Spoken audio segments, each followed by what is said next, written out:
We're recording on May 19th, 2015.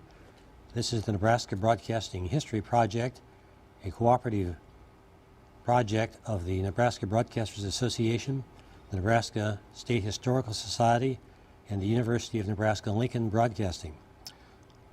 Our subject today is Jason Effinger, who is the chair of the Nebraska Broadcasters Association Board of Directors and executive of Gray Television. Jason, for the purposes of the transcript, please spell your name. Jasoneffinger.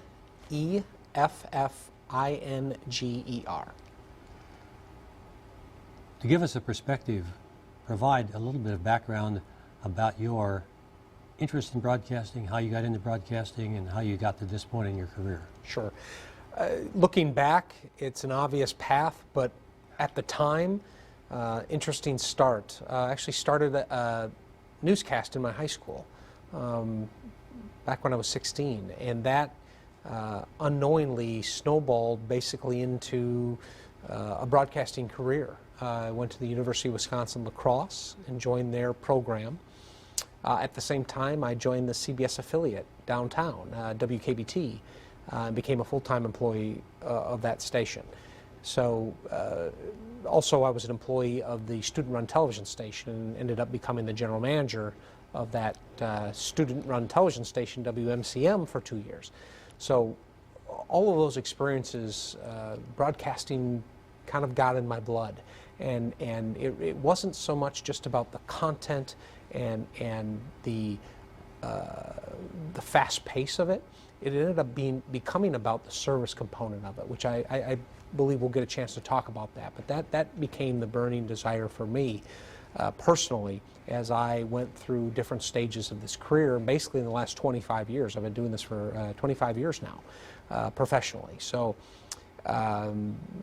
post my time in La Crosse, I spent a couple of stints in Madison, really got into the operational side, got into the news side of the business, helped launch an NBC in Green Bay, launch their newscast. They didn't have news on the NBC station in that market, and eventually took over as the Vice President General Manager of WEAU in Eau Claire.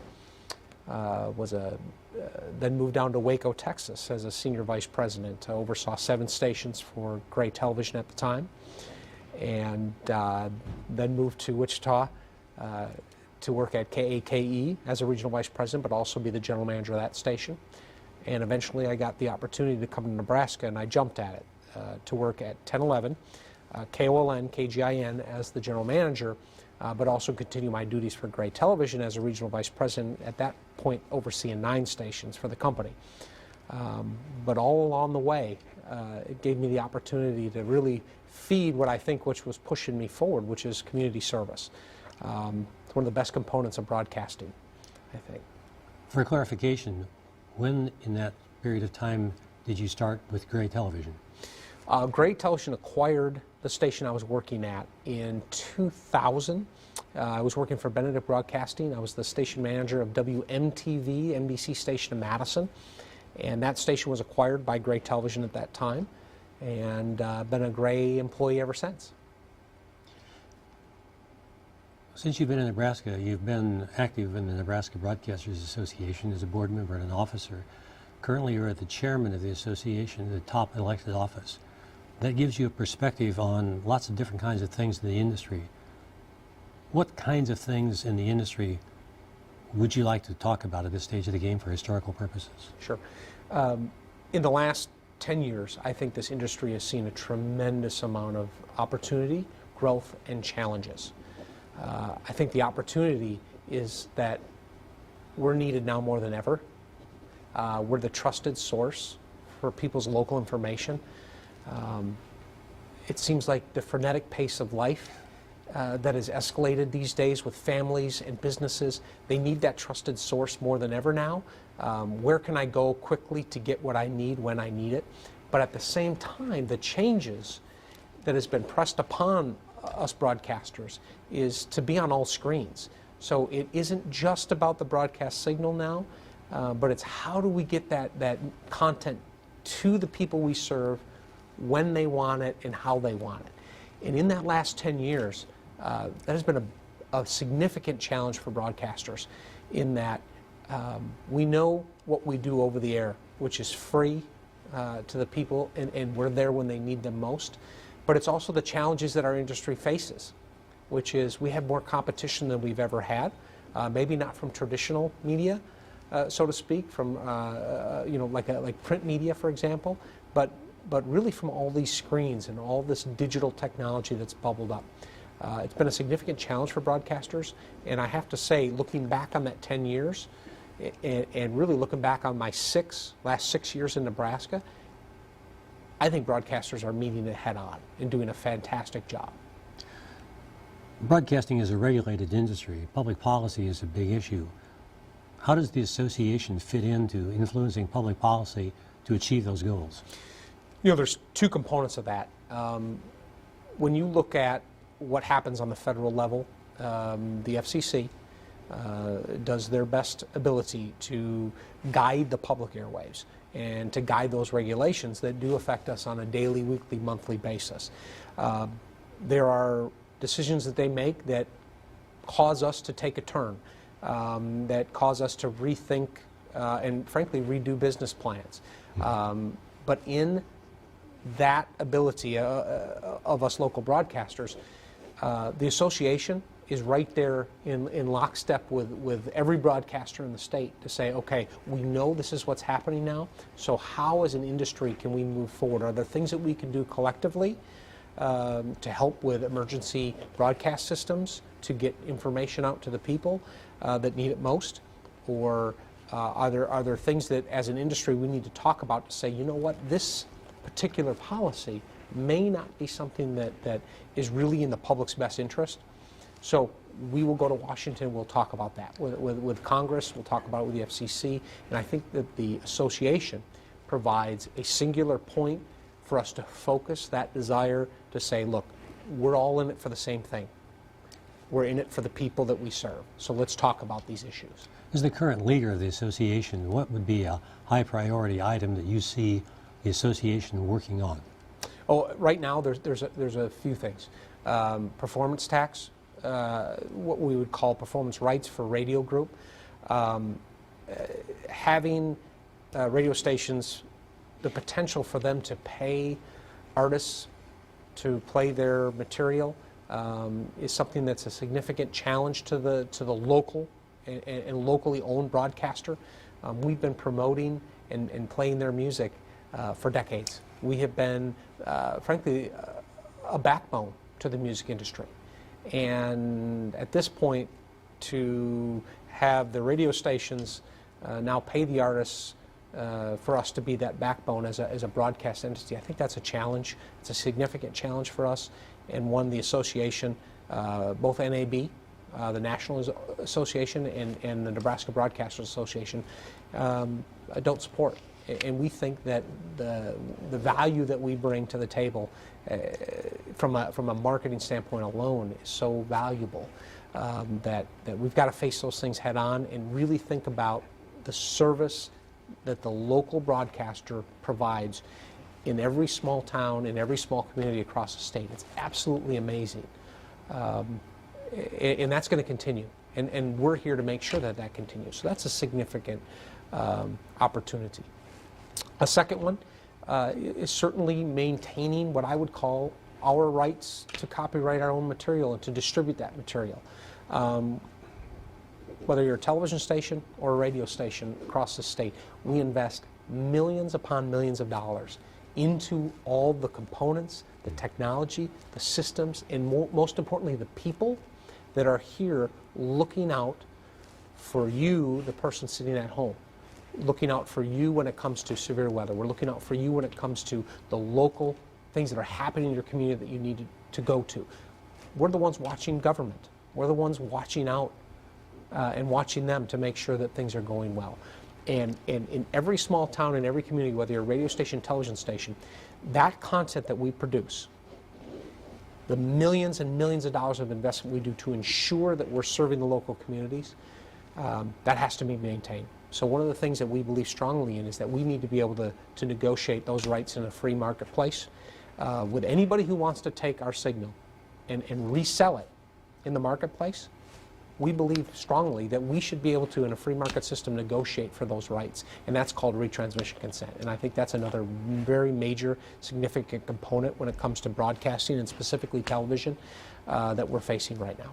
In your experience as the leader of the association, dealing with federal issues, how responsive, how understanding are elected representatives from Nebraska with those issues? Having lived in many different states and been in many different organizations, I have to tell you that the local representatives here, the federal representatives, extremely responsive, very open, have asked great questions, follow-up conversations. Their staff has been very engaged. And I think what they've seen from the broadcasters, the Nebraska Broadcasters Association, is that the pride that we're all taking in every community across the state, and we both want the same thing. And I think that's been one of the best bridges between all the demands that our federal congressmen have on their time, and yet all the things that we deliver back here is that we want the information to get out to the people, we want to help keep them safe, and we want to do it in a way that's free and over the air to the people at home. Things that get in the way of those things, we have have had consistent common ground to say, you know, wait a minute, we got to really take a look at that. If that gets in the way of that, is that really good for the people of Nebraska? And I think that's been a really common bridge between what is happening on Capitol Hill on the federal side and those conversations we have between local broadcasters, the Nebraska Broadcasters Association, and our federal representatives. It's gone very, very well. How does the association interface with the federal representatives? Multiple ways. I think most importantly and first is we see them here while they're here. When they come into the radio station to do an interview, they come into a community, we invite them in. We want to have a conversation with them. Let's sit down and say, you know, how are things going? Hey, here are some things that we want to make sure you're aware of. I think that's a really critical component is let's meet with our federal representatives, which are Nebraskans, just like us. Let's meet with them here in Nebraska. But I also think it's very important to go to D.C., and I know we do this every single year, and other times as necessary, without hesitation, we will go to Capitol Hill in Washington, D.C., and we will sit down with our representatives in person and say, look, there's something that's coming up that's extremely time sensitive, and I know you're dealing with this issue right now. What we want to do is make sure you understand how this affects broadcasters and how this affects Nebraska. And I think that's a critical component, is to have both opportunities to sit down with our federal representatives and have those conversations. And really, we're having conversations about Nebraska. And that's why that common ground exists. We want the same thing. On another level, how about the relationship of the association to state elected officials, the governor, the attorney general, secretary of state, and so forth? You know, so many important components exist in those relationships. Nebraska broadcasters are local. And to use a term that's come out recently, we're hyper-local. We're very focused on what's happening in our communities and our towns. And there's no better way to continue that consistent conversation than between the local representative and that local broadcaster in that market. Those conversations are happening, and they need to continue to happen. On the state level, we have amazing relationships right now. We have a governor's call-in show that has been going on now for years and years and years, and I see no end to it, where the Nebraska Broadcasters Association has joined forces to put out a governor's call-in show to talk about what's going on in Nebraska and to spread that conversation across the entire state, free over the air, for anybody to call in and join. Have that direct connection to the governor at that point. What an amazing opportunity. And I know there's not associations across the country that are all doing that. I got to tell you, Nebraska taking that opportunity and making that happen is a tremendous benefit to the people that live here, and it really speaks volumes to not just what we say as broadcasters, but what we do, which is just as important or more important. And for us as an organization to put those things forward and to make that happen, I think are extremely important. And those things need to continue, and they will. I'm fully confident in where we're going as an organization and what we believe in as a group of broadcasters, which, again, are here to serve. That's our job. Nebraska Broadcasters Association has what once called the NCSA program, Non-Commercial Sustaining Announcement Program. The terms have changed, but it's a way to get money in the organization. How important for all the factors that you've talked about is money to fund the organization? It's critical. And I love, our NCSA program, which continues to evolve throughout the years and will continue to evolve.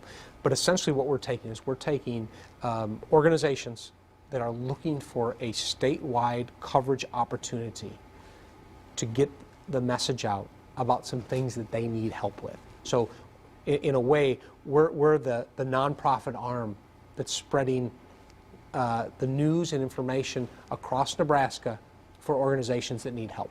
We love it, absolutely love it, whether it's the National Guard or whether it's other long-time organizations that we worked with inside this association. It's been an excellent partnership. And for an organization like the National Guard to have a voice on every radio station and every television station across Nebraska is such a win. It's great local public service for the stations to run. And at the same time, it provides a service and frankly, funding into the Nebraska Broadcasters Association that you can't do any other way. It's an ideal situation. It's the best of all worlds. Gives them a very high value for a reasonable cost and allows broadcasters to use its available local inventory that they are not selling at this point to promote something that is local and near and dear to our hearts. So it's a great opportunity. We're going to move to the second part of our discussion now. You are an executive of Gray Television, and Gray Television has made a number of changes with television operations in Nebraska. How did those come about? What decisions were made? How did those fit the future of broadcasting in the state? I was thankful to take over the station in 2009, in January of 2009, and it was so evident, speaking specifically about this TV station, KOLN 1011, in the importance of what they were doing to support the people of Nebraska, but yet that when we saw what was going on in other locations across the state, we felt like we had an opportunity to help and enhance that content even more. One of our strengths being a television component is our video, our weather, our ability to disseminate breaking information, school closings, those types of really, the information that people need that moment. So what we've done is we felt it very important, and it took a long time to get us to this point, but we felt like through purchases and those finding the right opportunities to connect basically a statewide network of local broadcasting. So even though we have 1011 here, we also have a station in Hastings and in Grand Island, and we have a station in North Platte, and soon we'll have a stations in Scotts Bluff. And I think the opportunity to continue to grow and connect the content from one end of the state to the other is really what is important. Because what's important to the people in North Platte is what's going on locally, but there are things that happen here at the Capitol, whether it's Husker football, whether it's things that are going on legislatively, whether it's what's going on in courtrooms. That information needs to go instantaneously to the people in North Platte, but yet be told to them and given to them with an understanding that this is how this affects you. This is how this legislation affects you in North Platte. And we want to bring that information to you. The same Husker football game may be told in a different way to the folks in North Platte because of the local folks that have come out of North Platte or out of that area and play on the Husker football team. They want to hear about those players and what's going on with that story. Just like the folks in Grand Island want to hear about it and the folks in Hastings. So it's having the ability to share content from one end of the state to the other, but have it be delivered by local people that are keeping the local folks in mind. Here's what you need to know. And we're connecting everything and bringing it to you instantaneously. And that's what that's all about. Your reputation is as a premier broadcaster, but also as a very savvy businessman. How did the business aspect of those acquisitions factor in? It does, to a degree. There is no opportunity without a business plan. So I believe very strongly, and it's proving itself out, so I'm very thankful for that, is that if you serve the people in your local communities, things will work out. Meaning, if you provide them the news, weather, and sports, information, and entertainment, when they want it, how they want it, they will spend their time with you. Be current and relevant. That is our focus. Content, content, content, content, but not just bland content. Content that people want, content that people need, content that they're asking somebody to deliver to them in the local market. We feel like that's our charter. And when it comes to community service, we kind of have a little saying around here: nonprofit, nonprofit, nonprofit. Okay? We give back to the community gives back to us. And the third part of the thing that we do, which I think is critical, is we have a very significant marketing arm to this connection point. We're able to get small business messages, local businesses messages out in a way that helps their business grow. We don't sell people things. I'm not interested in selling anybody things. All I want to do is help their business grow. And it's those three things, that stool of content, relevant sales, community service, that is the basis for what this entire broadcasting network is built on. That's the business plan. And if you do those three things truly, the failure is not an option out there, because you're doing exactly what these local communities need. When you think about Lincoln and Omaha and the population areas, as compared with the Grand Island, North Platte, Scottsbluff areas, how do you reconcile those in terms of a business plan and the public service? Mm-hmm. Always a challenge. Always a challenge. Obviously, the bigger the city, the bigger the sales and marketing opportunity, and frankly, a lot more content that comes out of the larger metro areas. But that being said, the people that live in Hastings, the people that live in Grand Island, are just as passionate about their community and the state of Nebraska as anybody who lives in Omaha or Lincoln or North Platte or anywhere else. It's that local connection. You're part of something bigger, which is Nebraska, and there's a lot of pride there. And I feel that pride being here now over 6 years in this state. But I also see the local pride in the things that really affect the people in those local areas. So yeah, they're smaller markets, and they're smaller, maybe there might be smaller growth opportunities there, but that doesn't mean that what's happening in Grand Island isn't critical to what's going on in this state. So by connecting everything together, if something happens in North Platte and it does affect the rest of the state, we're there. If something happens in Hastings, we're there. Excuse me. So I think that opportunity is taking the long view of service and saying, okay, what we need to do is scalable. Okay, so we might have a larger newsroom here in Lincoln than we might in North Platte, but that's also commensurate with what's happening in that community and what it is that that community is asking us to do.